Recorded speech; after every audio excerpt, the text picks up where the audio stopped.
Ikaw, Bongbong Marcos, kung ikaw hindi ka maka-anti-mahirap, hindi mo gagawin itong mga ganitong programa mo, hindi mo pagpapatuloy ito. Naway makising ka, Bongbong Marcos. Dahil sa gagawin mo, ang dami mong pamilyang papatayin. Bongbong Marcos, makinig ka, kapal ang mukha mo. Kami yung nagluklok sa'yo bilang may sa mga mahihirap na tao. Kami nagpaano sa'yo eh. Tapos gagamitin mo kami. Asan yung mga pangako mo? Asan yung 20 pesos mong bigas? Alin yung 1/4? Yung 4 na piso mong pamasahe? Alin yung nagulang ng 0? Di ba? Asan yung mga pangako mo? Ang kapal naman ang mukha mo. Ang kapal ng mukha mo. Anti-mahirap ka, hindi ka masyado mong idinaw ng mga mahihirap dito sa Pilipinas. Ginawa mong bobo mga tao ng Pilipinas. Mas mas komportable ka sa mga mayayaman. Sa bawat tax na binabayaran namin, ultimo sa gasolina, sa inyo napupunta. Kaya isa lang sasabihin namin sa inyo, kayong mga nasa gobyerno, kami nagpapasahod sa inyo, kami mga maliliit na tao. Ang kapal ng mukha nyo. Hanggang kailan kami kayang suportahan ng gobyerno ng DSWD na ang pera ng DSWD ay nanggagaling din sa atin yan. Puro tax natin yan. At diyan pa nanggagaling kung minsan yung korupsyon. Kaya naman panawagan ng ilang tsoper sa Administrasyong Marcos, huwag naman daw sana silang pahirapan, lalo't binoto nila ito noong nakaraang eleksyon.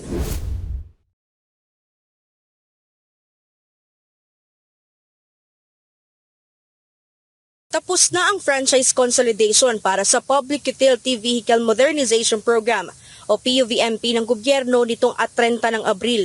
Humigit kumulang 81% ng mga pampaserong sasakyan sa bansa ang nakapasok na sa konsolidasyon para sa implementasyon ng naturang programa.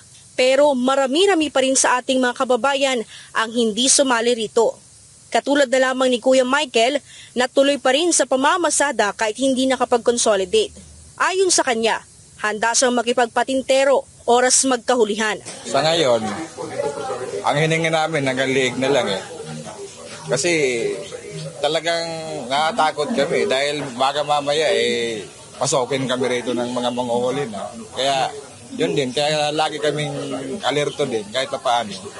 Una na rin sinabi ng Land Transportation Franchising Regulatory Board o LTFRB na hindi muna huhulihin ang mga tsuper na hindi nakapag-consolidate. Ngunit bibigyan lamang sila ng show cause order kung saan kailangan nilang maipaliwanag sa loob ng 2 hanggang 3 linggo kung bakit ayaw nilang pumasok sa kooperatiba. Pagkatapos ay depende pa rin ito kung magiging katanggap-tanggap ang kanilang dahilan. Pero oras naman na magpumilit sila sa pamamasada ay maaari silang hulihin. Parang kami, patago-tago pag ganon. Pero hanggat maaari naman siguro, baka hindi naman siguro. Siyempre na mahirap dahil sa patago-tago ka nga, mamaya, machimpuan ka, magkano yung violation namin? Nasa 50K, tapos impound pa yung sakyan. Kaya talagang mahirap. Punto ni Michael, wala silang kakainin kung hindi sila papasada. Wala rin naman daw silang makukuhang ibang trabaho. Sabi ng LTFRB, aalalayan pa rin naman nila ang mga tsoper na hindi nakapag-consolidate o hindi makakabiyahe gamit ang kanilang mga jeep. Maaari silang mag-apply ng passenger assistance sa iba't ibang kooperatibang nakakuha ng prangkisa para hindi mawalan ng hanap buhay. Ang Department of Social Welfare and Development o DSWD naman ay nakahandang tulungan ang mga ito. Sinabi ni DSWD spokesperson Assistant Secretary Irene Dumlao, hinihintay lamang nila ngayon ang request para sa assistance na maaaring ibigay sa mga apektadong tsoper. Sa ngayon, wala pa tayong natatanggap na impormasyon. But of course, kung merong lumapit at humingi ng request, ito naman ay agarang tutugunan ng DSWD. Again, subject to the assessment of our social workers, sila ay kita na ang mas kailangan nila ay pagkain. We could provide rin naman food assistance. Maaari rin naman pong cash assistance. Para kay Kuya Jose na dekada na sa pamamasada ng jeep, hindi nila kailangan ng ayuda. Hindi po namin kailangan ang ayuda. Ang kailangan namin ay meron kaming panghanap buhay at meron kaming hanap buhay. Yun yung pinaka-importante.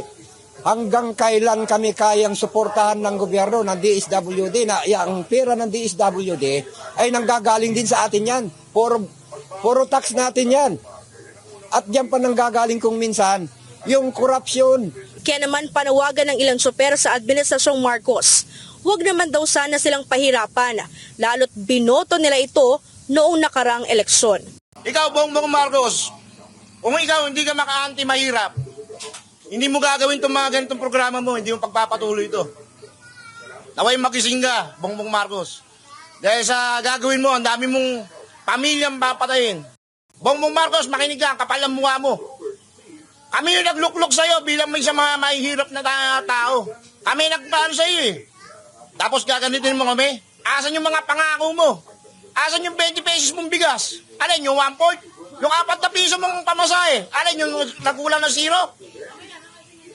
Di ba? Asan yung mga pangako mo? Ang kapal naman ang mukha mo. Ang kapal ng mukha mo. Anti-mahirap ka, hindi ka masyado mong idinaw ng mga mahihirap dito sa Pilipinas. Ginawa mong bobo mga tao ng Pilipinas. Mas mas komportable ka sa mga mayayaman. Sa bawat tax na binabayaran namin, ultimo sa gasolina, sa inyo napupunta. Kaya isa lang sasabihin namin sa inyo, kayong mga nasa gobyerno, kami nagpapasahod sa inyo, kami mga malilit na tao. Ang kapal ng mukha nyo.